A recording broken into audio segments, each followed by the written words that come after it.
Hello, everyone. Today we are continuing our conversation about transforming inner pain as part of the Transforming Inner Pain mini-series, where we are having candid conversations and you get to hear stories that are inspiring, that are offering hope, healing, and triumphing over adversity.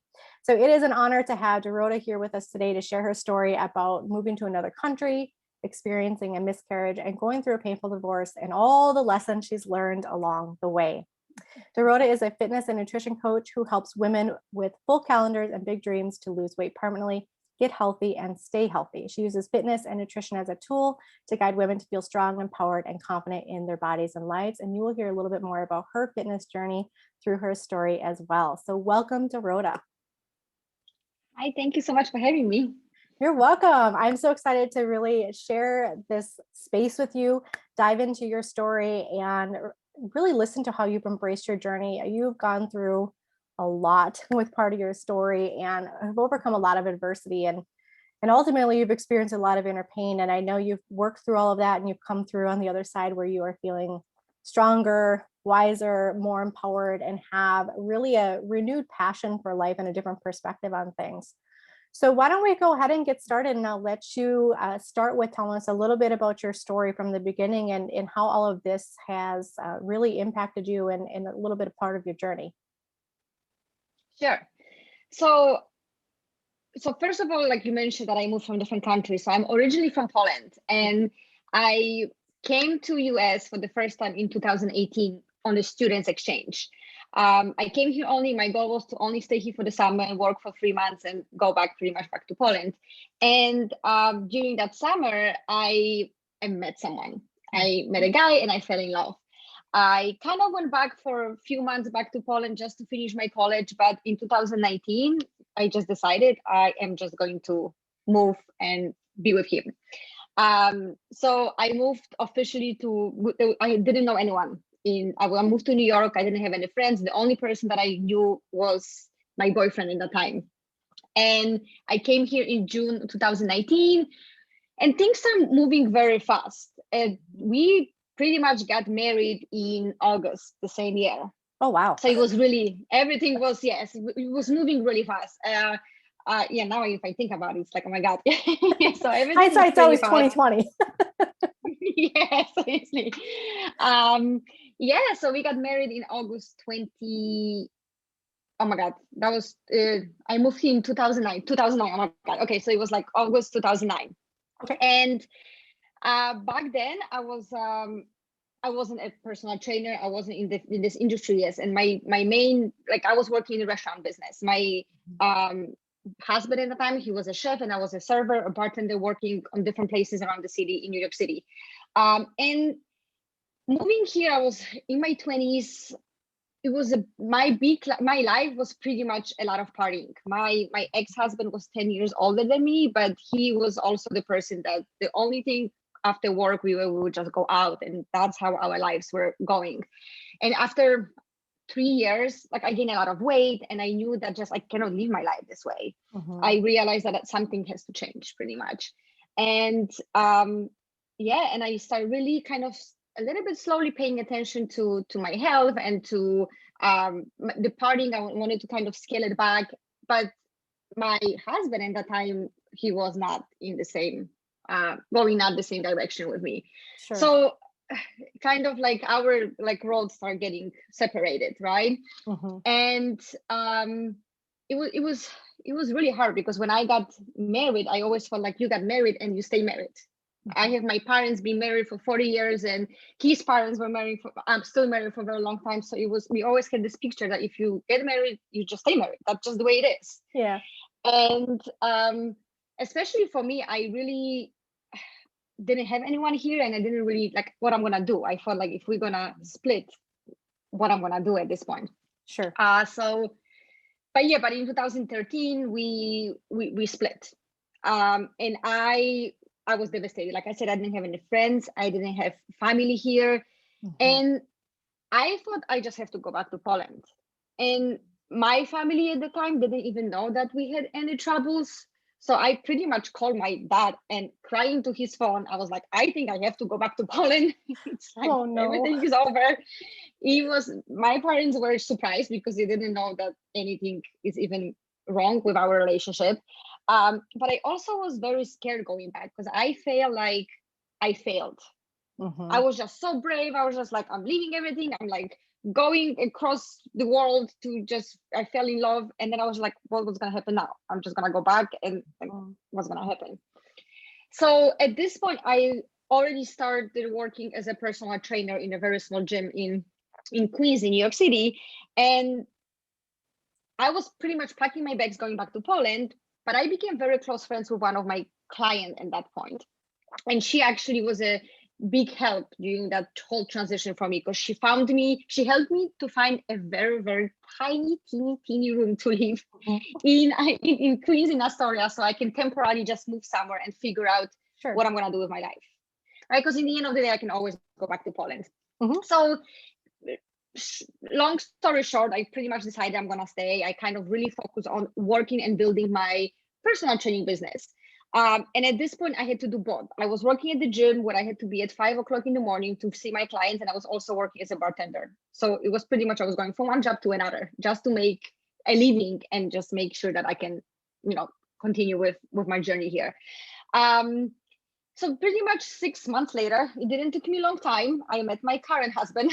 So everything was happening very fast for me. And at this point, I was really kind of focused more on my health journey.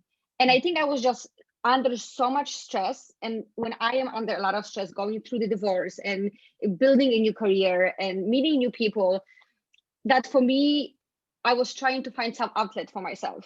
Sure. And I was really using my fitness and my exercising, and I was overdoing it. And when I'm really stressed, I wasn't eating at all. So I lost a lot of weight, but it also caused a lot of health issues for me. So I was struggling for a very long time to find that balance in my life. Right? How to be a fitness professional, but be also healthy, not to gain too much weight, it was just like so much. And I also felt a lot of pressure from just being in this industry that you have to kind of look certain type of way.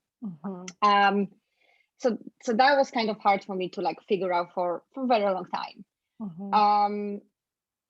So for I would say like 5 years, I started dating my now current husband. We eventually got married in 2016, and I was happy. Life was good. Like I was kind of leveraging my health. I was definitely at my health journey. I was going up and down. I had like all of this dieting and situations that now I'm actually helping clients to overcome. But I went through all of that, and it was again very hard for me to find the balance in my life. And I was always the person that I beat myself up for everything that didn't work out. I can relate. Yes, it's just we are our own worst critics, and it's sometimes it can be so painful.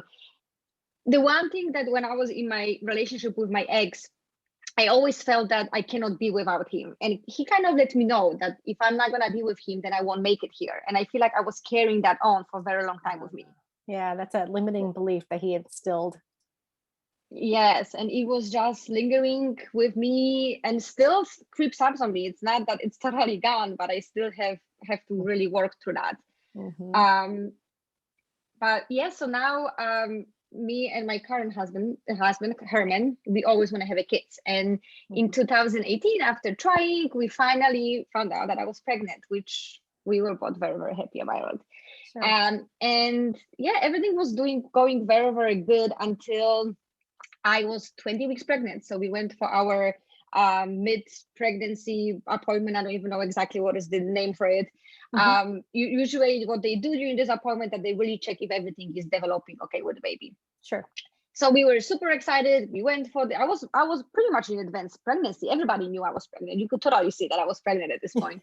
And yeah, and there was actually we went there and we found out that there was a lot of complications. That just unfortunately baby won't make it. Yeah. And we also had to make a lot of difficult decisions. It was really like now when I look at it, my divorce was nothing compared to that second part of my experiences. And yeah, I mean, so it was in April 2019, we lost the baby. I think I was devastated. I thought that the whole world just collapsed on me at this point. I found myself in some kind of destructive mode. Mhm. I was like, I was drinking way more than usual because I was just like, well, I'm not pregnant right now. I can drink, so why Mhm. not? Find And I excuses, kind right?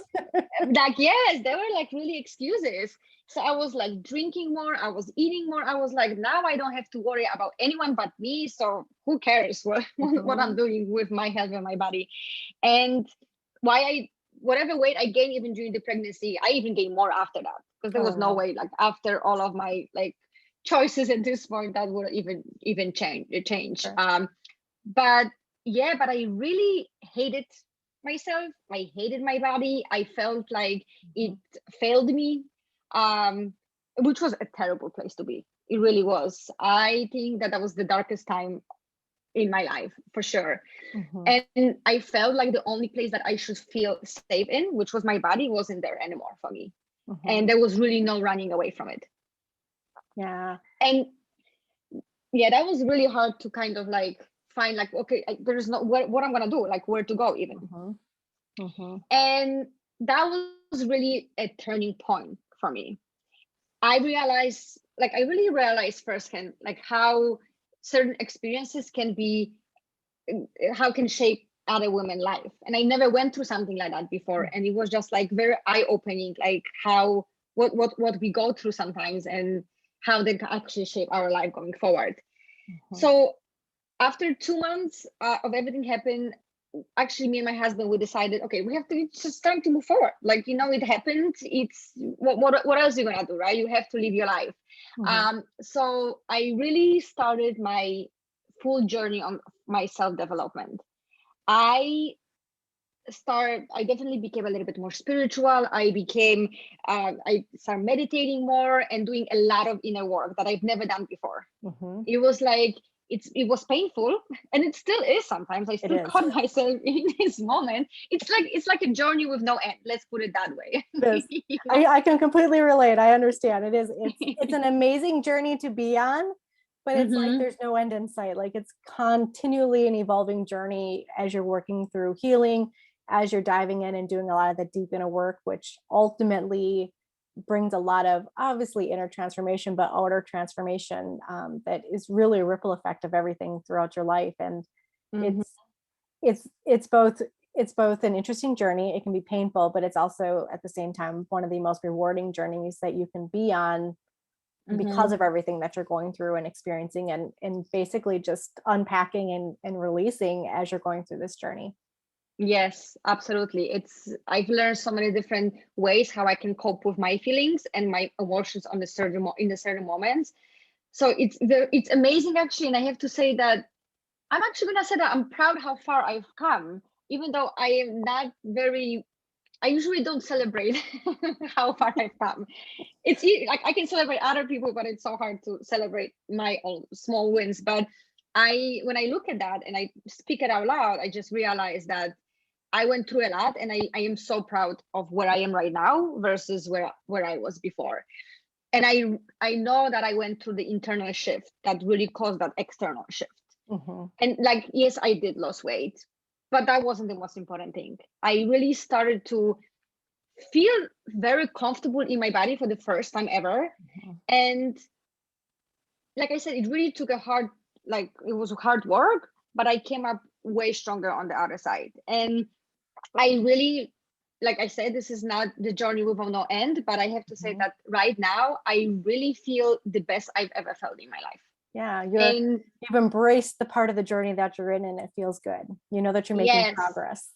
yes. And, as hard as it was, and obviously I will never wish this to happen to me or anyone else. Mhm. I think that everything happens for a reason. And that was a reason for me that I had to go through it so I can be where I am right now. Absolutely. And that's the bit, the thing that when we go through these painful experiences in our life, whether it be divorce, infertility, losing our baby, Mhm. changing jobs, our health, whatever the case may be for you, because everyone's experiences are different. And even though we may have a similar experience, it's going to impact everyone differently. It may impact Mhm. someone less than someone else.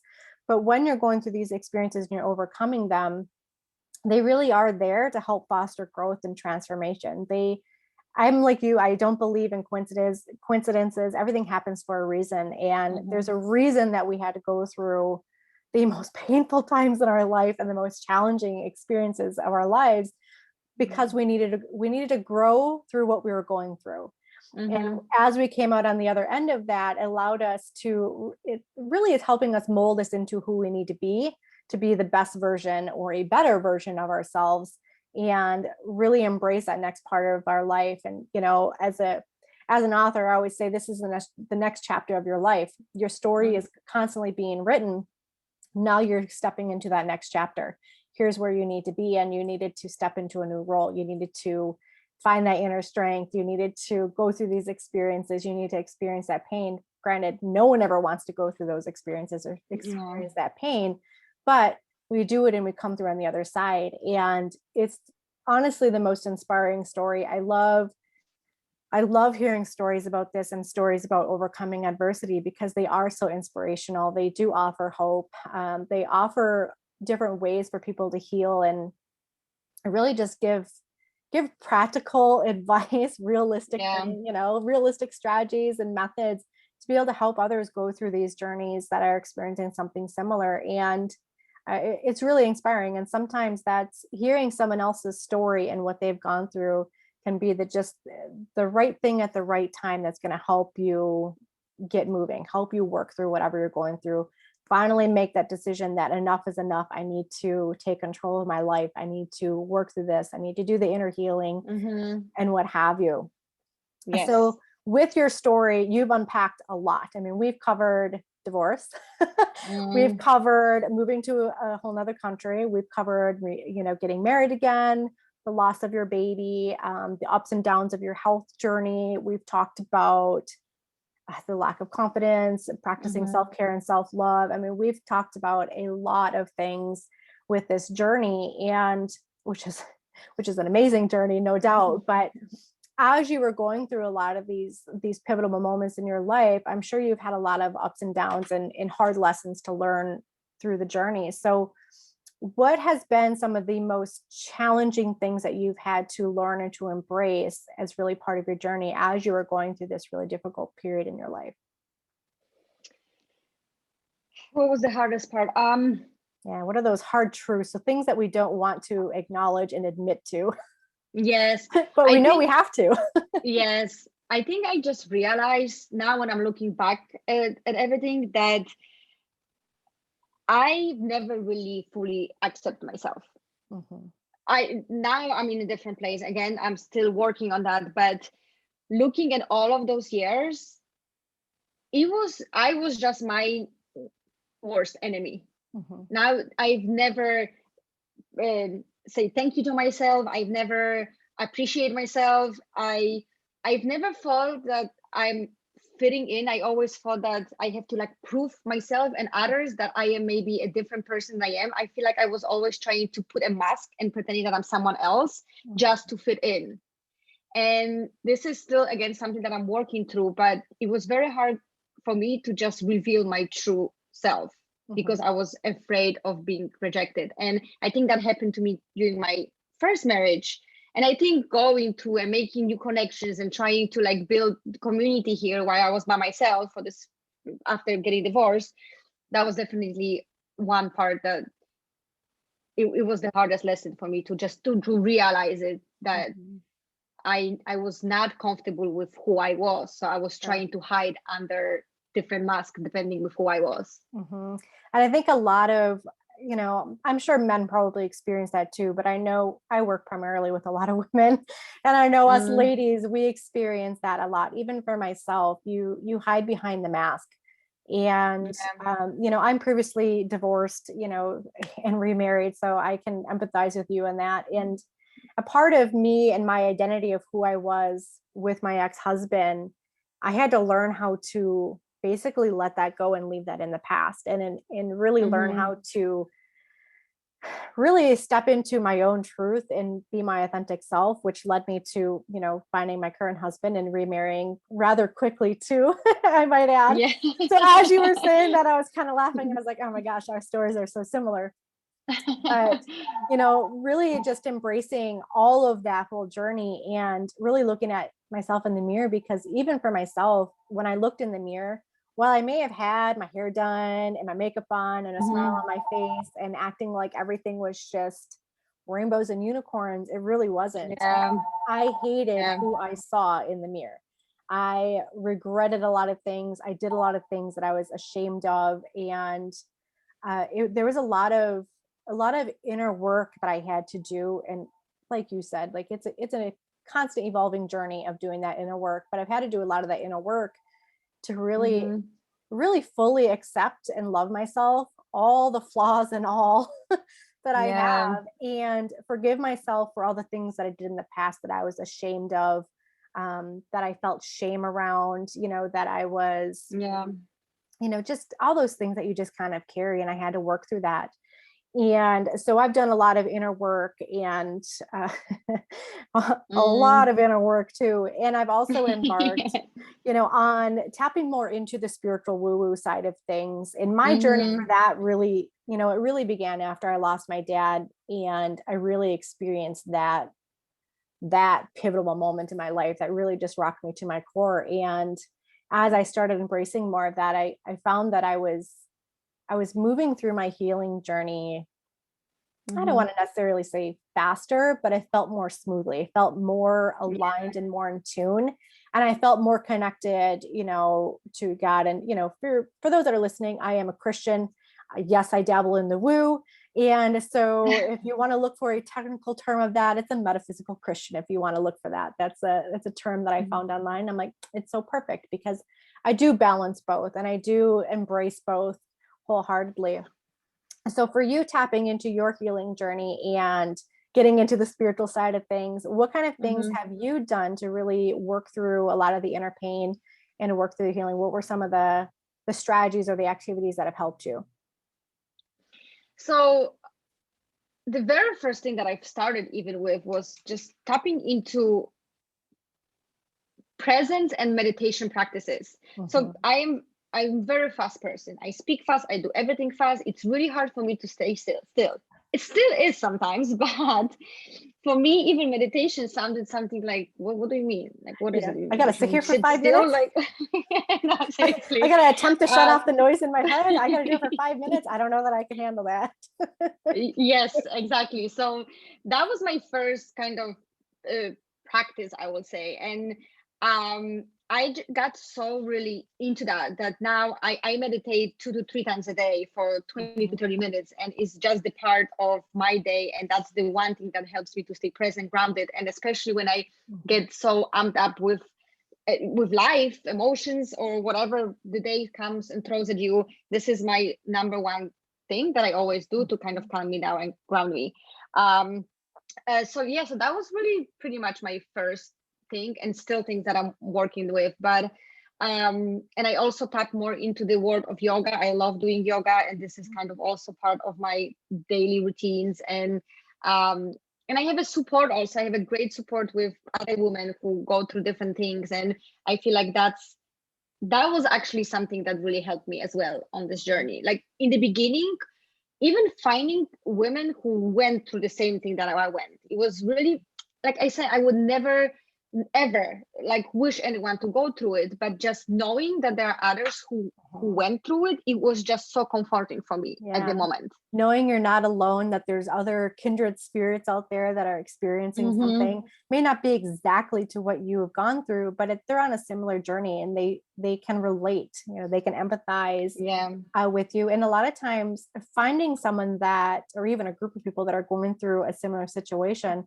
they can give Mm-hmm. you an outside or different perspective on things that can really completely shift your way of thinking, the way that you're viewing your situation. And Yeah. it really can be, it's almost, it can really be magical in my opinion, because you just Yes. never know how one little thing that someone says to you or that you see online in a Facebook group or whatever the case may be can literally be like a flip of a switch and completely just transform your life. And it's like, oh, you have like this aha moment Mm-hmm. that allows you Yeah. to just break down the barrier that's been kind of blocking you and holding you back. and you can start to begin that moving forward with, your journey and continuing to move forward. And it really is, it's, we don't ever want to wish, bad experiences on anybody, but it's nice to find people that are also going through things, because let's be honest, it's life happens. We all go through difficult experiences in our life. We all experience different things, but experiencing adversities is not, it's for everybody. Let's be honest. Everyone's going to go through something at some point in their life, and just know that, you're not alone in that journey. So yeah.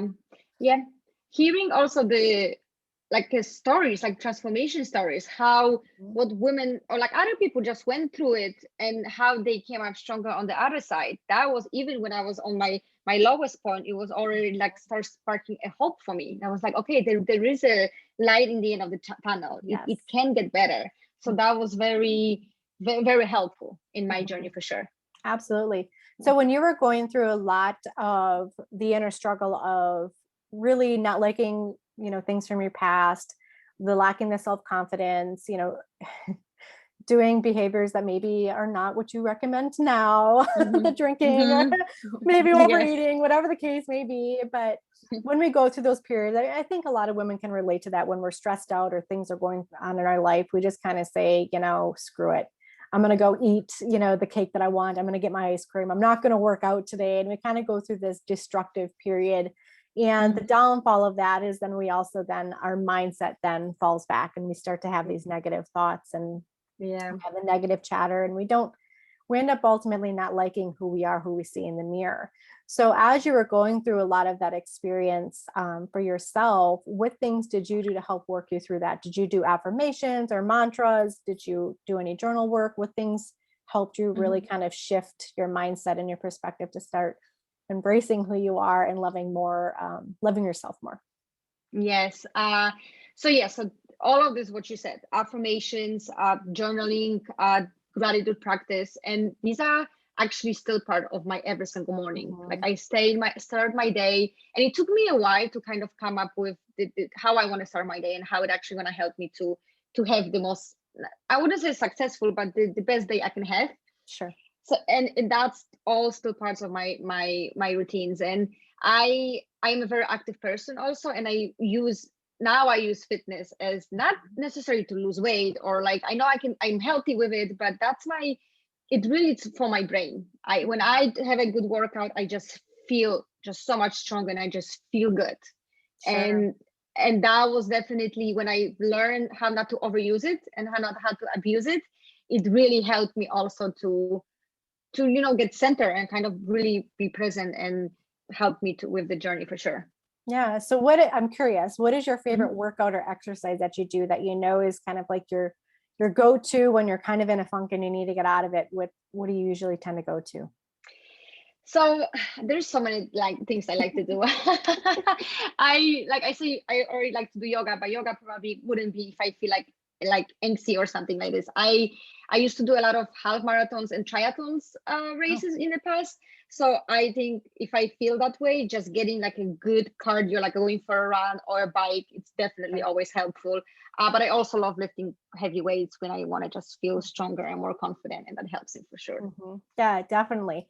I know even for myself, when I get into those periods where I need to get out of the funk, even for me, just going, it's so silly, but even if I go hit the basement and I run in the basement for 5-10 minutes just to get my blood pumping and just sweat a little bit, that can sometimes help just really break through the mental fog and give me some clarity and different perspective. And, and it's not that I necessarily need to have like this big rigorous, exercise routine, but it's breaking up my usual routine. It's getting me out of sitting on my couch or sitting in my office working and being stuck and focused, and just doing something differently. And, getting your body moving helps, even if it's just to go for a walk around the block, getting some fresh air can really help with a lot of the overwhelm, a lot of the mental fog, the inconsistency, the lack of clarity can really help you, really move through things and see things a little bit differently.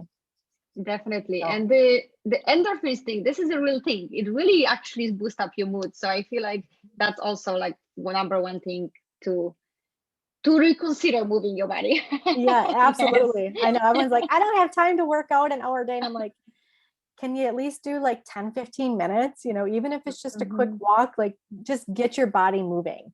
It Even makes you for so much me, better. it does. Like I have a Fitbit and I think it's like every hour it reminds me I need to get up and move. And if I don't Mhm. have it on, I don't get up and move because I get so stuck in my zone of working in the days that, the time's just flying by.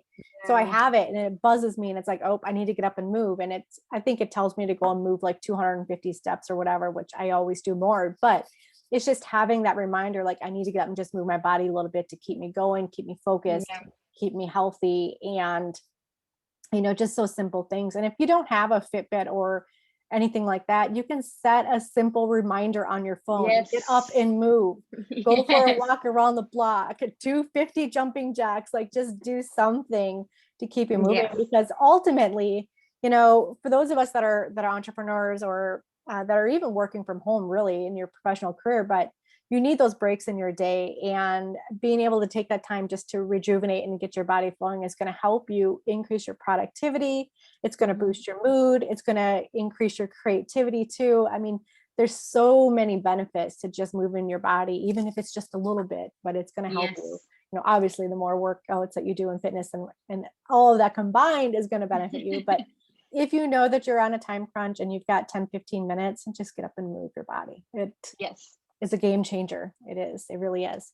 Mm-hmm. So, okay, well, we are almost to the conclusion here of our interview. So let me ask you this, for those that are going through, well, you've covered a lot of different things in your interview and Mm-hmm. sharing your story. So how about we look at it from an approach of those that are going through something really difficult in their life and they're Mm-hmm. looking to come Yep. through on the other side of overcoming their adversity. What advice or tips and tricks can you offer them? Maybe number one is there are better days coming, Mhm.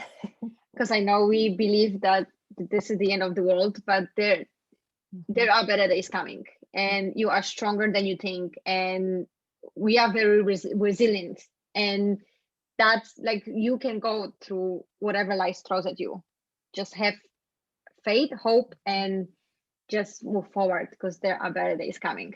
Yeah, there is so true. There are better days coming. It may feel like it's the end of the world and we're not going to Mm-hmm. get through it and we don't know how we're going to get through it, but you will find the inner strength. You will find a reason to continue to keep moving, and you will come out on the other side stronger, wiser, and with a different Yes. perspective on life. And your story, your journey will inspire others, even if you're not trying to, it will. So that Yes. is actually going to conclude our interview for today. So I just want to say thank you so much to Dorota for sharing your story about how you have transformed your inner pain and overcome adversity. And for those of you that are tuning in, Dorota's story will be included in the Embracing the Journey anthology, where over 10 brave women share their stories of hope, healing, and triumph over adversity, that releases on July 15th. And as a bonus, that book is also going to be a bonus to my best-selling book, Transforming Inner Pain, which releases July 22nd, for anyone who purchases the physical copy of the book, which is also currently available for pre-order right now. Both of these books will be available on Amazon and other online retailers for you as well. So thank you so much for tuning in and listening and allowing Dorota to share her story. I'm really excited and I'm honored to have you here with us. And Thank you. just thank you so much for being here. Like it's been really fun. Thank you. You're welcome. All right, everybody. Thank you guys so much for tuning in and have an awesome day. We'll catch you next time. Bye.